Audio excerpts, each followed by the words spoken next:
You have 60 seconds before the day decides.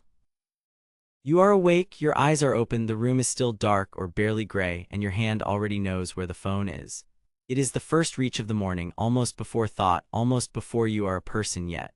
And in that one small motion, a whole day quietly tips one way or the other. Not because of what is on the screen, because of who gets to set the terms of your attention first. This is about the first hour and who owns it. The hour right after you wake is not just early time, cheap time, time to get through on your way to the real day. It is the hour that calibrates every hour after it. Hand it to a feed in the first 60 seconds and you spend the rest of the day borrowing your focus back. Protect it and you walk into everything else already yours. Henry David Thoreau went to the woods at Walden Pond and lived there alone for 2 years, and out of all that solitude he kept returning to one strange subject.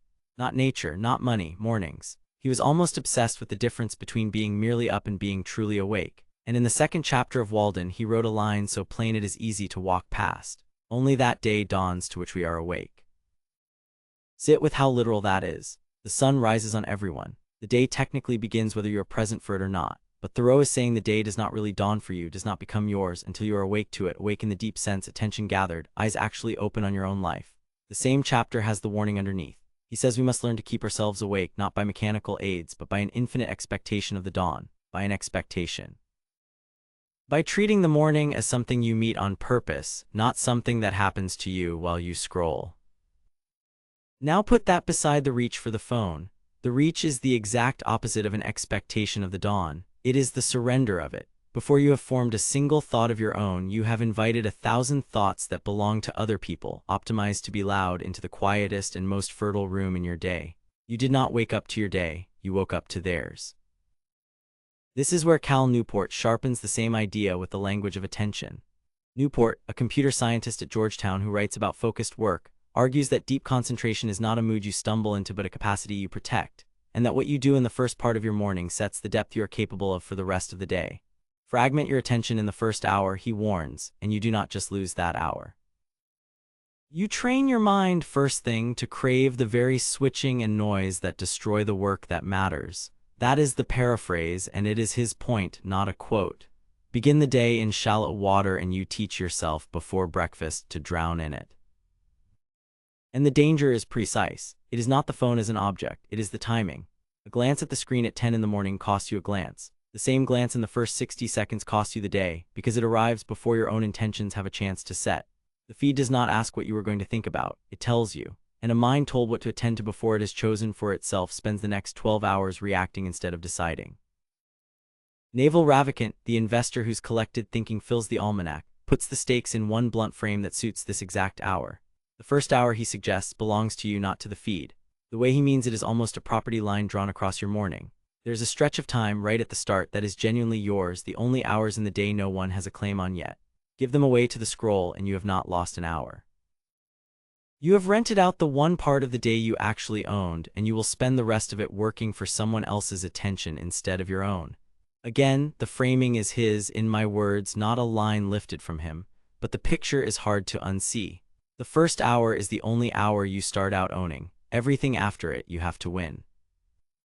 So the whole battle of the morning is smaller and earlier than people think. It is not willpower at noon. It is not the big disciplined block in the afternoon. It is 60 seconds at the very start, the gap between opening your eyes and reaching for the noise and what you choose to put in it. Thoreau would call it being awake to the dawn. Newport would call it protecting your attention. Naval would call it keeping what is yours. They are describing one decision, made before the day has even begun to push back. See what shifts when you keep the first hour. The day gets quieter underneath. When you do not load your mind with 100 borrowed urgencies before you are fully conscious, you discover you have more attention than you thought. You were not low on focus. You were spending it every morning before you had earned a single thing with it. Your real work gets closer. The deep tasks, the hard decisions, the long, careful thinking that actually moves your life, all of it lives downstream of how your attention starts. Begin the morning gathered and the difficult work feels reachable. Begin it scattered and the same work feels impossibly far, not because it changed, but because your mind already spent its best clarity on a screen. And you stop arriving at your own day as a guest. The person who reaches for the feed first is letting the most temporary, most engineered thing in the room set the terms of the most important hours they have.